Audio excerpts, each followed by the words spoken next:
I never planned to become the cupcake queen of the Midwest.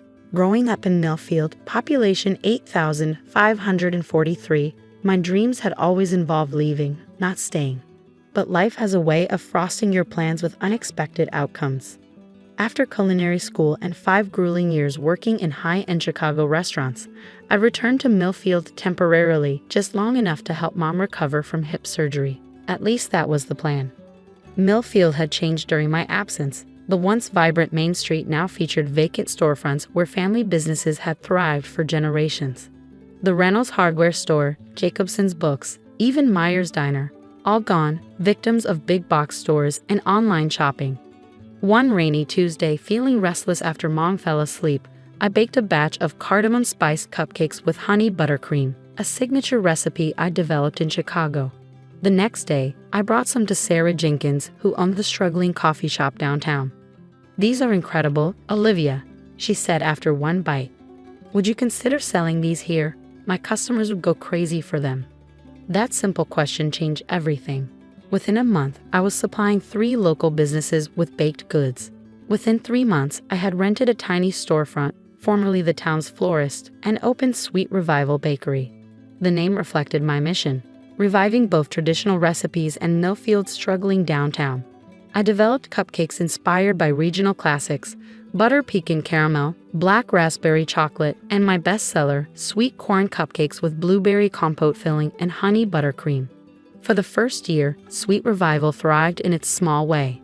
Not restaurant in Chicago profitable, but enough to pay the bills and build a loyal following. Local ingredients, nostalgic flavors with modern twists, and genuine connections with customers gave us something the convenience store pastries couldn't match. Then came the announcement, Megamart, the retail behemoth, was developing a small format grocery store directly across from Sweet Revival. The town was divided. Some welcomed the jobs and convenience, others worried about the impact on the few remaining local businesses. My customers were supportive but concerned. "They'll have a full bakery department," warned Ellen Thompson, my Tuesday regular. "With those corporate prices, how will you compete?" I wondered the same thing, especially after Megamart's regional director, Bradley Wilson, stopped by one afternoon. He examined my shop with barely concealed disdain. The mismatched vintage furniture, local art on the walls, and glass cases of admittedly expensive cupcakes. "Quaint operation you have here," he said, declining my offer of a sample. "But let's be realistic. Your little bakery will be bankrupt in 6 months. We're opening across the street and nobody pays $4 for a cupcake in Millfield." I maintained my professional smile, having dealt with plenty of condescending men in restaurant kitchens. "Every business serves its own market, Mr. Wilson. I wish Megamart success with yours." He laughed as he headed toward the door. "When you fail, we'll have an assistant manager position waiting. Someone with your creativity might do well in our corporate structure." After he left, I sat down and seriously evaluated my options. Competing on price was impossible. Megamart's industrial bakery products produced in massive quantities would cost a fraction of mine. Competing on convenience was equally hopeless against a store with longer hours and one-stop shopping. That night, I called my former chef mentor in Chicago. "They'll destroy me on price and convenience," I explained. "What do I have that they don't?" "Story," Chef Marcus answered without hesitation. "Connection. Authenticity. Corporate chains sell products. You sell experiences connected to people's memories and community. Double down on what makes you different, not what makes you similar." His advice sparked an epiphany. The next day, I implemented what I called the revival strategy. First, I reached out to local farmers, featuring their stories alongside the ingredients they provided. Mrs. Peterson's honey, featured in my best-selling buttercream, came with a small card explaining how her bees pollinated the same orchards that supplied our apples. Second, I introduced a heritage line of baked goods based on recipes from local families. Mrs. Abernathy's cinnamon rolls, created from her grandmother's handwritten recipe, became our Friday special. Mr. Collins' great-grandmother's chocolate cake, adapted from his family's 1897 recipe book, became our signature celebration cake. Third and most crucially, I invited the community into the process. We hosted monthly recipe contests, weekend baking classes for kids, and Technique Tuesdays where I demonstrated professional methods for home bakers. The strategy required more work, but minimal additional costs. The magic happened when Megamart opened with predictable corporate fanfare, balloons, standardized products, and employees who'd been transferred from other locations. Their bakery department featured perfectly uniform, plastic packaged cupcakes for $1.99. As predicted, many price-conscious customers flocked to the cheaper option. For 2 terrifying weeks, my sales dropped nearly 40%. Then something unexpected happened. People started coming back. "These just don't taste the same," Mrs. Gunderson complained, returning to buy a half dozen of my apple spice cupcakes. "And nobody there knows anything about what's in them." Mr. Rodriguez, who initially switched to Megamart's cheaper option for his weekly office treats, returned after his coworkers complained. They said your cupcakes were worth the extra money. Something about how they remind them of their grandmother's kitchens. Slowly, steadily, business recovered. Not completely, some customers were permanently lost to lower prices, but enough to keep us afloat. Meanwhile, I continued innovating, introducing seasonal specials featuring uniquely local ingredients: Papa custard in fall, black raspberry in summer, and maple walnut in winter. 6 months after Megamart's confident prediction of my demise, Sweet Revival was not only surviving but growing. Our heritage line had expanded to include breads, pies, and cookies, each with a family story. Local media covered our community initiatives, particularly after we started the Future Bakers program providing culinary scholarships to Millfield High School graduates. At month 8, something truly unexpected happened. The Megamart store manager, not Bradley Wilson, but his replacement after a regional restructuring, came in and ordered 4 dozen assorted cupcakes. "Corporate visitors," she explained sheepishly. They specifically requested local specialties to experience during their visit. By month 10, 3 development companies had approached me about opening locations in neighboring towns. I selected one location in Riversdale, 20 miles away, maintaining the same commitment to local ingredients and community connection.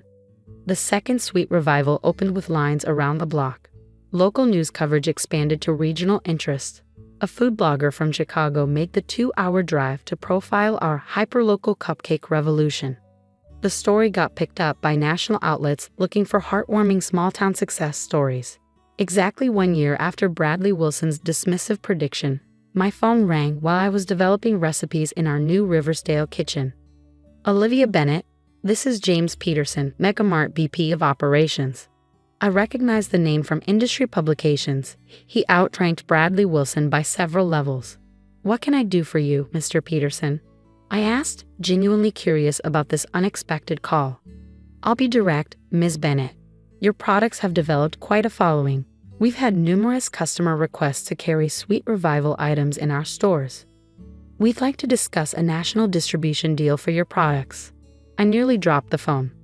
National distribution would mean millions in revenue, mainstream recognition, and validation that my small-town bakery had created something of significant value. "That's quite an offer," I managed, trying to sound professional rather than shocked. "We're prepared to be very generous," he continued. "Our initial projections suggest we could move 30,000 units weekly across our Midwest locations alone. We'd handle mass production, of course." That detail snapped me back to reality. Mass production, using your facilities and ingredients? Naturally, we need to adapt the recipes for scale and shelf stability. Our food scientists are excellent at maintaining the essential flavor profiles while optimizing for production efficiency.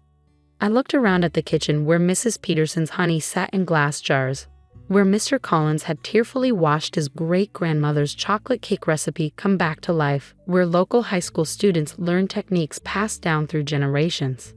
"Mr. Peterson, I'm listening," I said, choosing my words carefully. "But I need to understand exactly what you're proposing. Would these products still be made with local ingredients? Will they maintain the connection to the family recipes and stories?"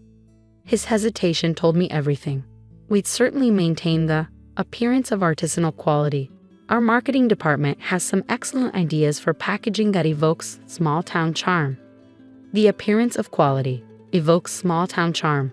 Not actually maintaining either.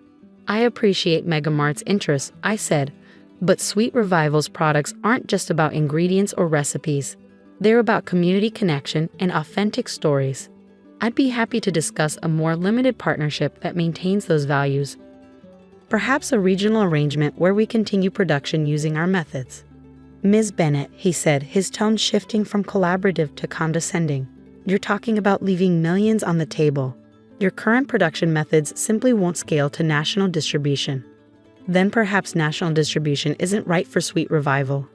I replied, but I'm open to creative alternatives that preserve our core values.